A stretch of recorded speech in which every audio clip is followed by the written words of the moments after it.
Hello, this is Godsinger, and welcome to a new series called Storytime. Today we're going to be reading from the American Fairy Tales by L. Frank Baum. He lived in the early 1800s, wrote a book called The Wonderful Wizard of Oz, which everybody knows. It's very political if you read between the lines. But this is a series of short stories that he wrote. Since he died at the turn of the 19th century, 1919 or something like that. It's a very old story. It's called The Box of Robbers. Let's begin. No one intended to leave Martha alone that afternoon, but it happened that everyone was called away for one reason or another. Mrs. McFarlane was attending the weekly card party held by the Women's Anti-Gambling League.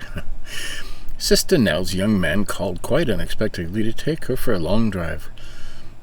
Papa was at the office as usual. It was Marianne's day out. As for Emmeline, she certainly should have stayed in the house and looked after the little girl, but Emmeline had a restless nature. "Would you mind, miss, if I just crossed the alley to speak a word to Mrs. Carleton's girl?" she asked Martha. "Of course not," replied the child. "You'd better lock the back door, though, and take the key, for I shall be upstairs." "Oh, I'll do that, of course, miss," said the delighted maid, and ran away to spend the afternoon with her friend.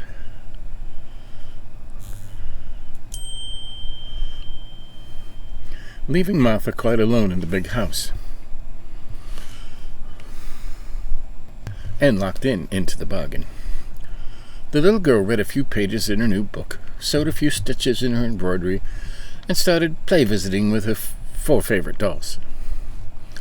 Then she remembered that in the attic was a doll's playhouse that hadn't been used for months, so she decided she would dust it and put it in order.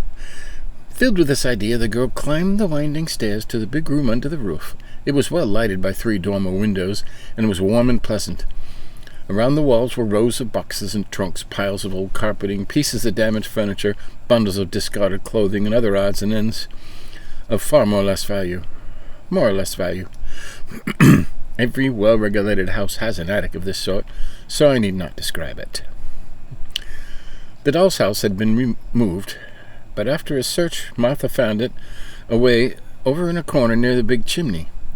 She drew it out and noticed that behind it was a black wooden chest, which Uncle Walter had sent over from Italy years and years ago. Before Martha was born, in fact. Mama had told her about it one day, how there was no key to it, because Uncle Walter wished it to remain unopened until he returned home.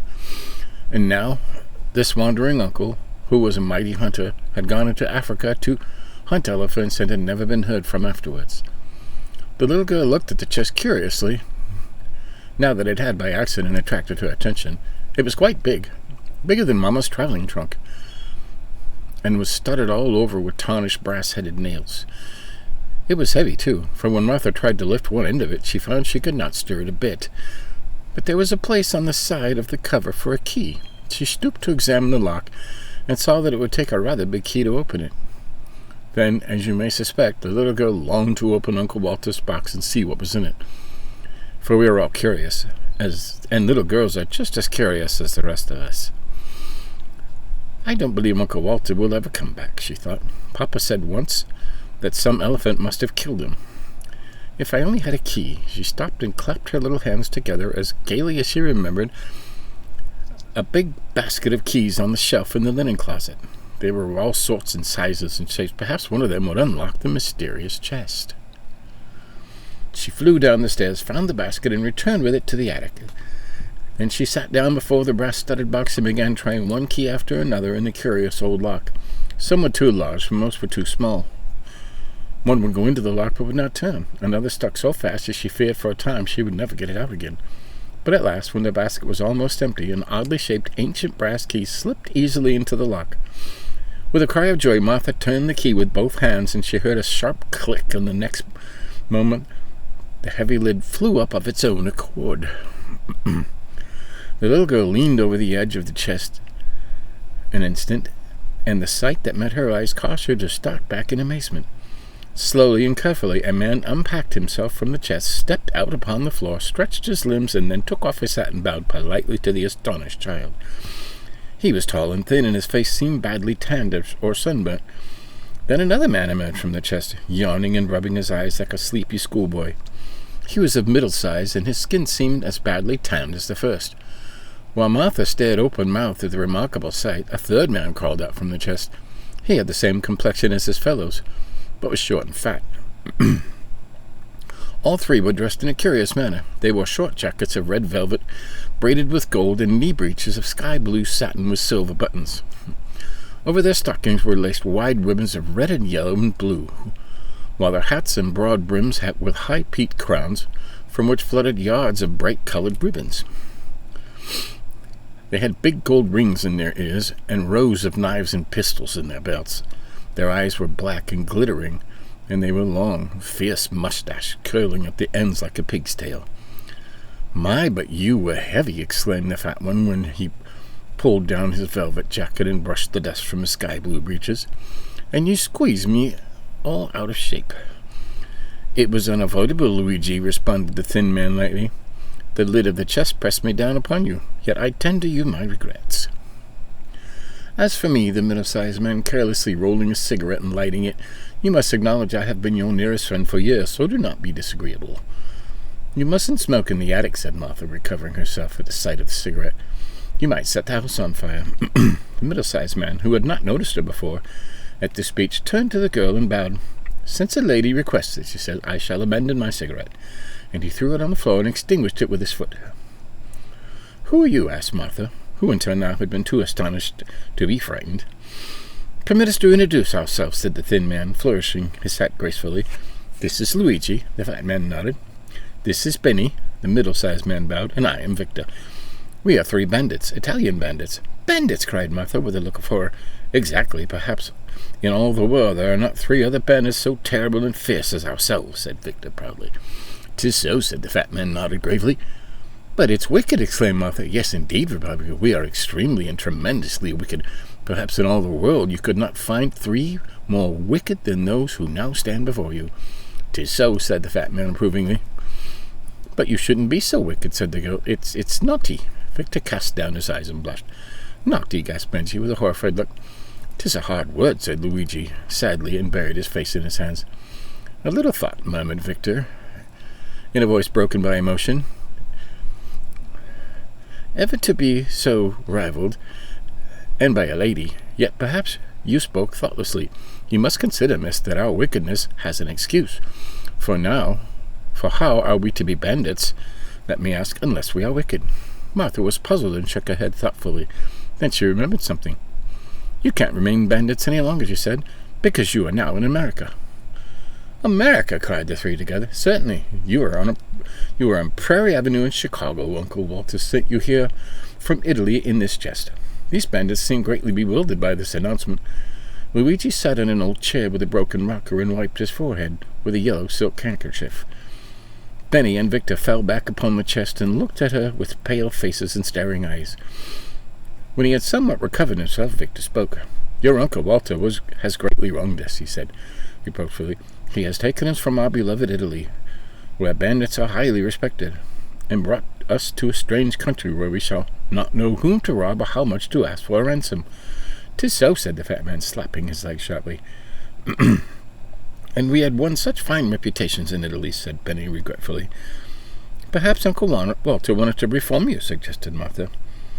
"And there, then, no bandits in Chicago?" asked Victor. "Well," replied the girl, blushing in her turn, "we do not call them bandits." "Then what shall we do for a living?" inquired Benny despairingly. "A great deal can be done in a big American city," said the child. "My father is a lawyer," the bandit shuddered, "and my mother's cousin is a police inspector." "Ah," said the Victor, "that is good employment. The police need to be inspected, especially in Italy." "Everywhere," added Benny. "Then you could do other things," continued Martha, encouraging. "You could be motormen on trolley cars or clerks in a department store. Some people even become aldermen to earn a living." The bandits shook their heads sadly. "We are not fitted for such work," said Victor. "Our business is to rob." Martha tried to think. "It is rather hard to get positions in the gas office," she said, "but you might become politicians." "No," cried Benny, with sudden fierceness. We must not abandon our high calling. Bandits have always been, and bandits we must remain." "'Tis so," agreed the fat man. Even in Chicago there must be people to rob him, remarked Victor with cheerfulness. Martha was distressed. I think they have all been robbed, she objected. Then we can rob the robbers, for we have experience and talent beyond the ordinary, said Benny. Oh dear, moaned the girl. Why did Uncle Walter ever send you here in this chest? The bandits became interested. That is what we would like to know, declared Victor eagerly. But no one will ever know, for Uncle Walter was lost while hunting elephants in Africa, she continued with conviction. Then we must accept our fate and rob to the best of our ability, said Victor. So long as we are faithful to our beloved profession, we need not be ashamed. 'Tis so, cried the fat man. Brothers, we will begin now. Let us rob the house we are in. Good, shouted the others, and sprang to their feet. Benny turned threateningly upon the child. Remain here, he commanded. If you stir one step, your blood will be on your own head.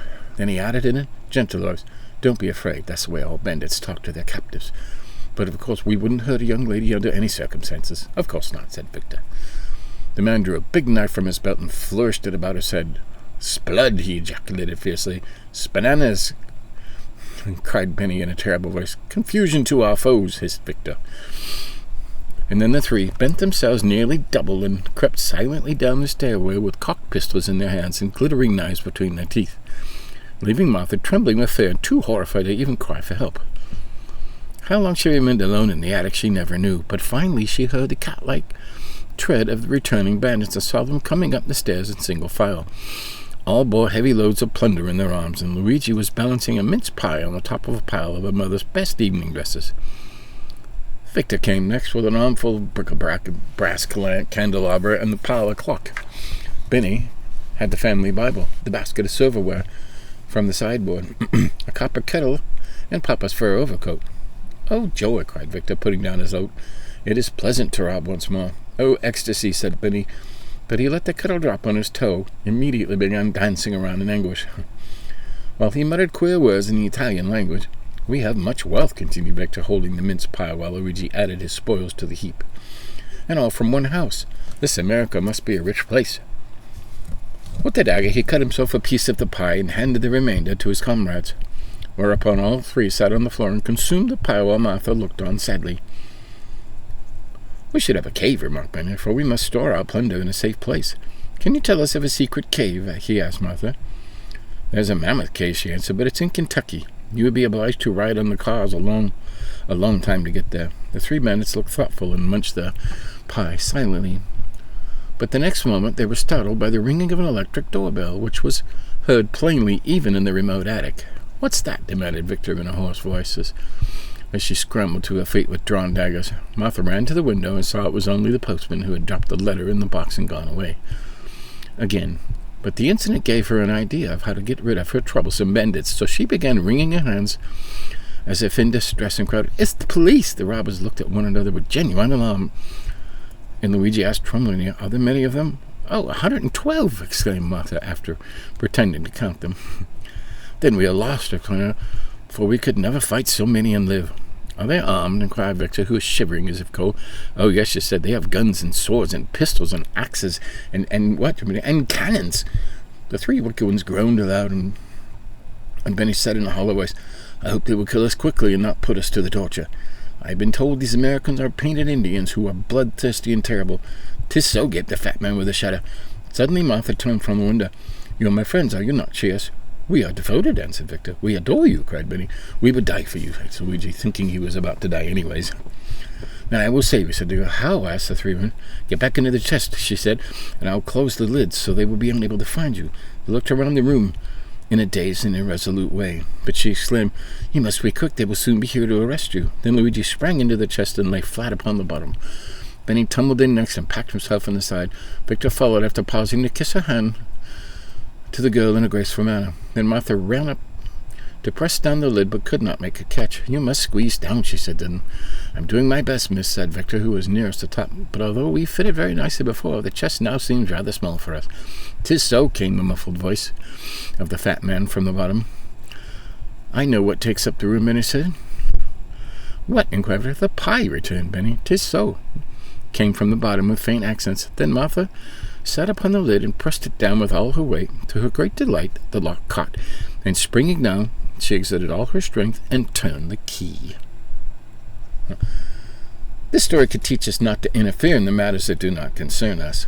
For had Martha refrained from opening Uncle Walter's mysterious chest, she would not have been obliged to carry downstairs all the plunder the robbers had brought into the attic. Well, there you have it. An old story. But that's the first of many. And we'll continue in this book tomorrow. There's 6 or 8 stories in this old book.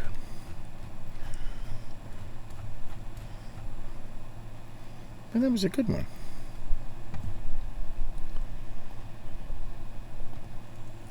Oh. And yes, Lyman Frank Baum lived from 1856 to 1919. So these stories are very old. So until next time, we'll have more story time. See ya.